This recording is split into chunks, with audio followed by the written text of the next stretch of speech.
Images of CBP and ICE detention facilities look more like prisons than processing centers for immigrants.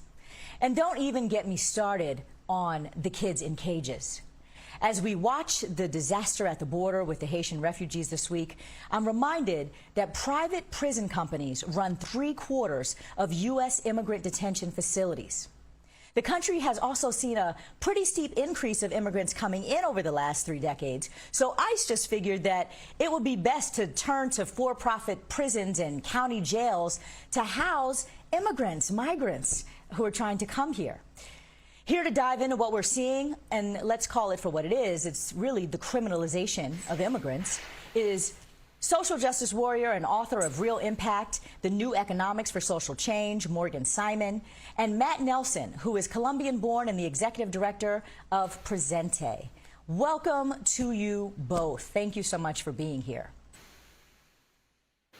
Thank you, Aisha. I just want to jump in here first with some context from Matt about all that's going on at the border. Now, we've been having these conversations every day, obviously, just reacting to the horror and kind of, the slow, if you will, policy movement around the Haitian migrants, the latest that we've seen with them being whipped, by people on horses at the border.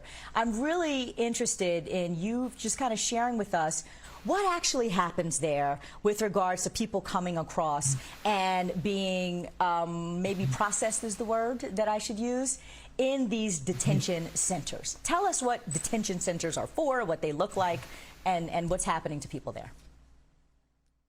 Well, tragically, what's happening now, the Biden administration's policy reads like a horrible, horrific game of Cards Against Humanity. There's clearly issues that we have to deal with, but what's being thrown out as solutions, not only the horrifying images that we've seen in the last few days, but this doctrine around punishment and restriction and criminalization is what's guiding how we treat people coming for refuge and safety and compassion. And so what we've seen in the last few days are just some of the worst ideas between Guantanamo, between extending and expanding border detention centers, in terms of the further privatization and profiting from the incarceration and the harsh policies. What we have to remember is that these issues and this type of treatment of migrants hasn't just been for the last 5 days or 5 weeks or even 5 years with the former administration. This has happened for the last 5 presidents. And so the setting up of the 1996 IRA legislation and then even Secure Communities in 2011 really set up this white supremacist, horrific punishment, criminalization-based context of how people are being treated and received at the border. And this is something that, people are fleeing violence, they're fleeing political, situations that are horrific and violent. And also, as more and more people are figuring out, the climate crisis is causing massive amounts of migration. And, the Biden administration has to make a better choice than callousness and has to choose compassion. And, that can get us to the understanding that migrants are so much more than our deportation. So let's talk about how we essentially got here, or at least how we're functioning. So these detention centers, right? All the things that you're saying, to be true about people who are coming here ultimately for aid. These detention centers, the people who are getting these bids are actually private prison companies. So putting this in context, and I thought about this morning because I saw that if you go onto the government's website where they do put out their RFPs and are seeking contractors, right now under this administration there is a RFP out there seeking somebody to come and run a new detention center, ultimately to house people to support for this Haitian crisis. And I'm thinking to myself, wait a minute, we're trying to get somebody to come and help us with another detention center. And then I remember, Morgan, that private prison companies, rather than social service agencies, are actually winning some of these bids and operating a lot of these centers. So there's no wonder that there's a criminalization happening and a prison industrial complex with regards to immigration, as opposed to the services for people in need that seem to make sense given who's coming. Tell us about that and all the money that's wrapped up in this. That's right, Aisha. I think it's really critical for people to know that there's a money story behind this story, like almost all policies in America, because most people really don't think, what would private prisons have to do with immigration?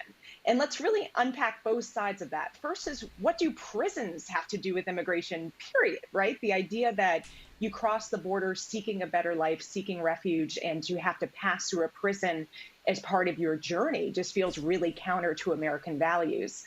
And then you add on top of that the idea that these are private prisons, that, as you mentioned, right, that over 70% of those migrants who are, I would say, incarcerated are passing through privately held detention centers who can make hundreds of dollars a night. You know, you mentioned the family separation crisis.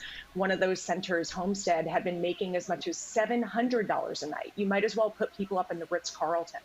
So it's not only an inhumane policy, it's also an incredibly inefficient one, right? We don't need to be locking up people when they're seeking refuge, and we certainly don't need private companies to be the ones who are making money in this process. No one should be making money off the backs of immigrants. Well, I just wonder then, this to me is just completely outrageous that this is happening and that we're not talking about it enough. I know that when you originally started speaking about this, writing about this, the private prison companies, you know, got all in a bunch about it and wanted to try to attack you, which we'll come back to. But I wonder, I remember Biden saying that he is very much committed to phasing out the use of private prisons by the Department of Justice so that the federal government isn't paying these private prisons anymore. But it was left up in the air. I don't remember hearing much about whether we were going to phase them out with regards to immigration services. And Matt, do you have any update on that? What's the administration doing about this? Yeah, there wasn't that full commitment beyond a very narrow scope within the Department of Justice. And this talk around Guantanamo Bay being used, you know, that can only happen at the highest level, because any use of Guantanamo Bay takes pretty tremendous coordination from different areas of the administration. So these are high-level decisions being made, and they're mistakes, and they are, you know, they're not understanding the consequences of what they're doing. And so they did need to make that commitment real to phase out privatized incarceration throughout the rest of the government, because what we're seeing here is the worst of this doctrine around restriction and punishment for things that are natural occurrences. Mobility, moving, traveling should be human rights. And again, as the climate crisis accelerates, you know, mobility is going to be more and more a regular phenomenon. And it's so privatized for-profit detention is akin to slavery, as is whipping black people at the border. And so this is how terrible the administration's response has gone. And I think that they are counter to what their promises were in the run-up to the 2020 elections, and what is needed. And I think that they have an opportunity to change course. There are very, very simple, fundamental things they can do. And I think that to us is that if you eliminate the for-profit incentive to this type of punishment doctrine, then that opens the door to actually have the real relief and support and reorient to compassion and adhering to basic human rights. Morgan, I only got one more minute here, but I want you to just tackle, kind of put a fine point on this money situation here. The largest private prison companies donated $100,000 to Donald Trump's campaign. It looks like ICE spends more than $2 billion a year, or did at least under Trump, on immigrant detention through private jails like this one. When you've got all this money being spent to lobby politicians, and then the government investing all this money in the system, how do advocates who are trying to advocate on behalf of people, right, and just the humanitarian crisis here, cut through all these dollars and cents? What do we do to try to make a change? Absolutely. And the only good news I can leave you with, Aisha, is the fact that at the end of the day, these are private companies that are accountable to their shareholders, right? And that's why activists have been able to be very effective. Over 500,000 people across the country that took action during family separation, saying we no longer want money in our bank account financing these prisons, and got a lot of the major banks across the country to commit to stop financing. But still, it's really important when you go to bed at night, you don't always know where your money is spending the night, right? Whether it's in your bank account or a retirement fund. If you own stocks, if you own a mutual fund, do you know if you're invested in private prison companies, right? So that's where, as individuals, we have the opportunity to take a look. The two largest companies, Geo Group and CoreCivic, that can pop up in people's investment portfolios, right? It might be that the government decides to fund these companies, but we don't have to fund these companies, right? And that's the opportunity that we have as individuals to take a stand and make a difference. Morgan Simon, Matt Nelson, this is just a really illuminating conversation. Thank you so much for joining me here on Amplified.